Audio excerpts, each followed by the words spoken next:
Welcome.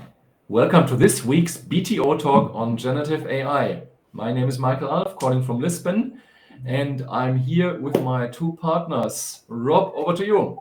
Yes, thanks, Michael. Rob Thurner from BTO Partner here in London, working with Cambridge Judge Business School and with clients on their digital transformation programs. Of course, AI, a huge part in what they're doing. Markus, over to you. Yeah, well, greetings from Singapore. First time this year. My name is Markus Keiper. I'm a professor at the National University here in Singapore for marketing, and at the same time, the co-founder together with Rob and Michael of Beyond the Obvious. And we really want to look beyond the obvious because, Michael, the speed has not decreased in the first couple of weeks of 2025, has it? Absolutely not. And when you look at an exponential curve, you know how it kind of goes upwards faster and faster. Then that is what is happening right now. I just want to start with two updates, news, one more tech, an interesting update. The first one is you might have heard about DeepSeek. DeepSeek is actually the new Chinese model player. And what is really, really interesting is two things there. One, it's very competitive compared to OpenAI O1. Yeah, so a reasoning model. So that's the first one. So the benchmarks are pretty impressive. Secondly, and that's almost more interesting, it's coming from China. This is an open source model. So suddenly, and at a fraction of the cost, I think I read a number 95% cheaper than O1. So it's like you have a open source model, super cheap from China. Yeah, so you see kind of how the technology evolves and how this race to AI is accelerating. So that's one big thing. And if you want to try it out and you need some support, reach out to us. Second one is Stargate. Yeah, 500 billion announcement of the new president of the United States with three main players, Softbank, OpenAI, and interestingly, Oracle. Oracle wasn't really on the scene before. I think wasn't even at the inauguration. But Larry Ellison was actually standing next to Donald Trump when this was announced. I think the stock jumped 20% in 2 days and is a massive investment. And it won't be the last message in this. So the race really heats up. The question remains, what does it mean for Europe? What does it mean for Middle East? Yeah. So when these two mega nations are putting everything they have behind AI. So that's enough from news around the world, tech and others. And let's go to our topic of the call. And over to you, Markus. Well, and another big event this year, which happens every year around that time, is World Economic Forum in Davos in Switzerland, where the who is who in the world of industry, politics, anyone who has to say anything or is a thinker is going there. And we watched it very carefully, and we realized that generative AI and AI is like a red thread going through many of these conversations. And we would like to share with you what a couple of companies are actually sharing about their experiences with Gen AI and AI and where they see the world going. So even though if you might not be the big PepsiCos or Amazons or Saudi Aramcos in this world, this is what is coming down for SMEs in the future as well, and we will help you in that. So let's get started. Saudi Aramco, obviously one of the largest oil and gas manufacturer or producer in the world, and upstream and downstream. The CEO Nasser has been pivotal in strategizing for the company and basically integrating Gen AI.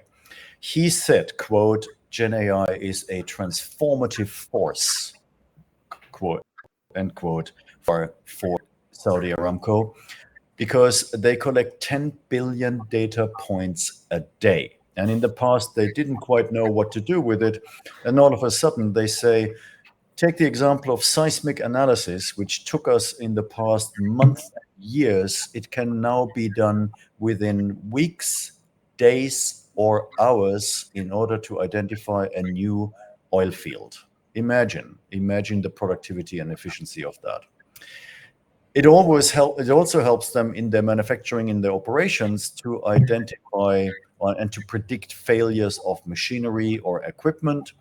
And that is exactly, for example, what I experienced in the industry of aerospace with Airbus, where we brought down the AOG, the aircraft on ground, to levels which have never seen before. We really reduced the cost for airlines, and the passenger experience is going up.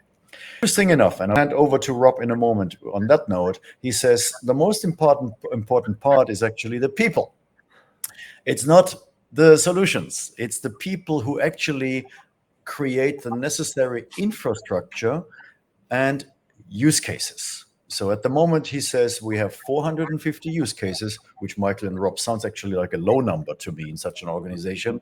And all of these 450 use cases turn into projects. So summary is use data, use Gen AI, have efficiencies of maybe 90%, maybe 80, maybe 70%. Bring your people up to speed and create infrastructure for use cases. Rob, what do you have for us? Yeah, so the second one is PepsiCo. Now, when we think about PepsiCo as a business, we can name the variety of brands, whether they're in the soft drinks sector, their snacks, and a truly global organization with 330,000 employees. Now, when we think about it, there's a mix here between those involved in a whole range of different functions. So we've got, on the one hand, those responsible for manufacturing, product, sales, marketing, logistics, HR, and across the whole organization, we've got a massive opportunity here.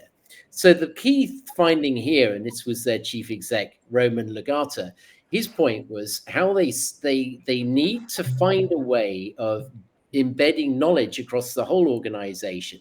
Whether we've got staff working in digital roles who already have a level of competence, or those in purely analog roles, and how they can find a way of bringing them all up to speed. Now, I think it's clear to all of us that whether you're working for a large multinational or a smaller organization, it's all about communication and having a shared vision, understanding what we're trying to do as an organization and how that vision then maps down into the various functions and how we make sure we've got everyone on the same page. So the big takeout here was we need to find a way of scaling. And in his case, we've got 330,000 staff and we're going to get them all up to speed. Now that makes you question exactly how do we do this? My experience has been if we've got leaders who believe in the transformative effect across the whole organization and all the functions, then we can build a model. We can deliver that, whether it's face-to-face, whether it's online, whether it's a combination of the two, and customize for the individual needs and the functions.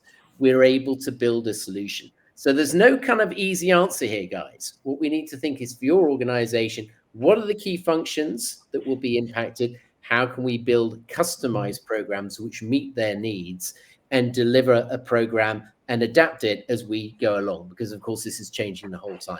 We'll come back to a flexible way of doing this a little bit later. So there's PepsiCo. Now we've got another example here in the pharma sector. Michael, take it away.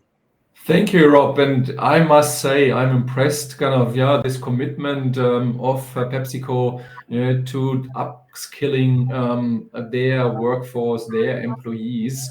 And again, if you want to train more than 25 or 50 people and you need some scaling, reach out to us. We are here to help you with all our experiences. We bring in our Maverick simulation into the mix, and we can work out what works best for you. Coming back to the pharmaceutical industry, and the third example from Davos, we'll talk about Sanofi, and Paul Hudson, the CEO, was also at this roundtable. And he made another interesting comment.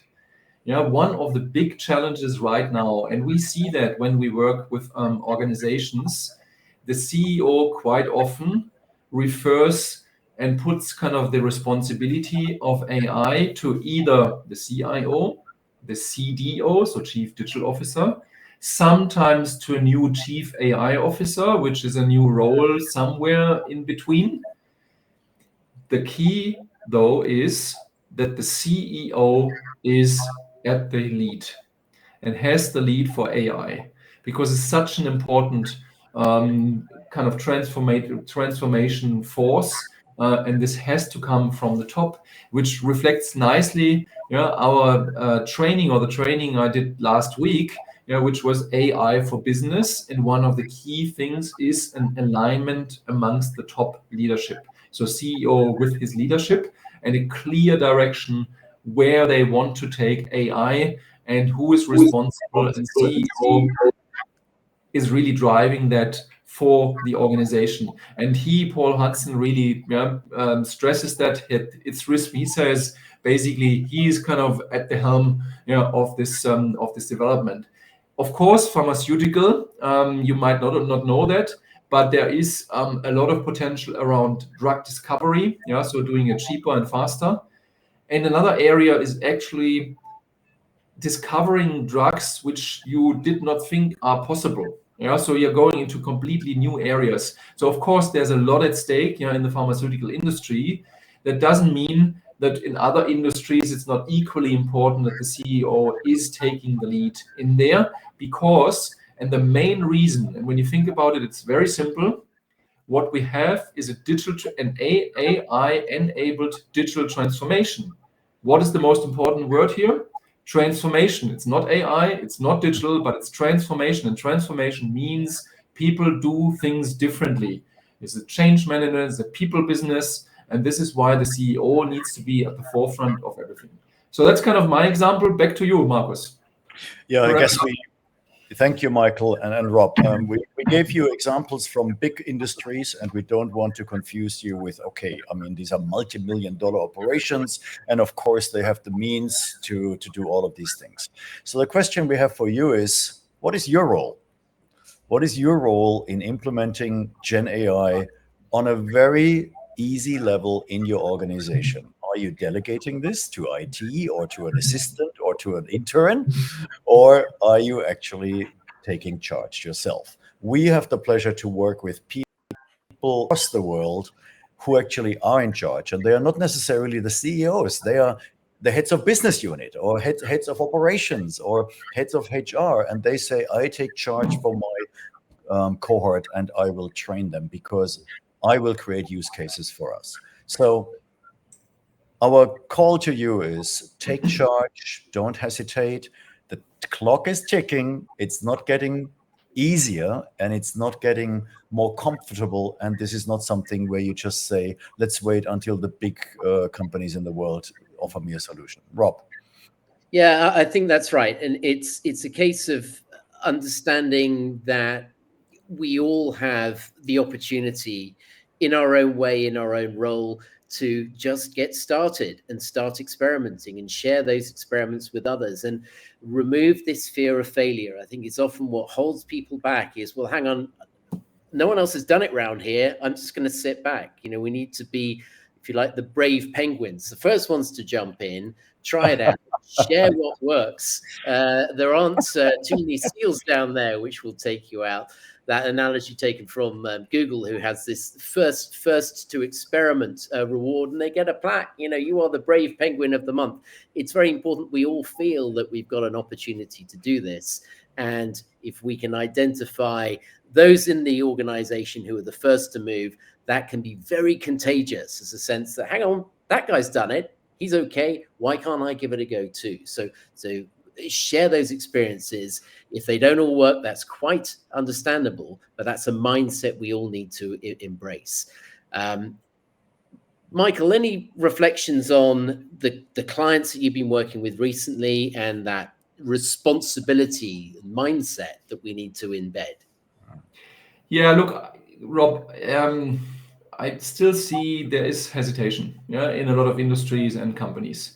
They see, yes, it's now important. So what happened is basically, and the starting point was really end of 2022. So 23 was like the next kind of hype after metaverse. Metaverse was just over. Now it's Gen AI. 24 oh, this seems to be real. They're still talking about it. It's not going away that quickly. Yeah, and 25, it's really happening. Yeah, the speed is accelerating. There are companies who are training 330,000 people, on it, which is serious. The new president announced 500 billion program. So there has to be something there. So this is kind of what we're seeing. And I think, but it's still hesitation. And that's why, take responsibility, as Rob said, take charge for your area of responsibility wherever you are in your organization. Reach out, check out our Maverick and the Gen AI simulation, which is a fun exercise and really you get a lot out of it. Just go beyond the obvious.co/Maverick. You find everything there. Reach out to us, and then we can work together and we help you along the way. We love that, and we're excited when you reach out to us. With that, I think we close the session, and we'll see us next week, hopefully again. And I think one of the topics is still kind of the agents and the agentic solutions out there. So that might be something for next week. Bye for now. Enjoy the rest of the week. Thanks for your time. Bye-bye.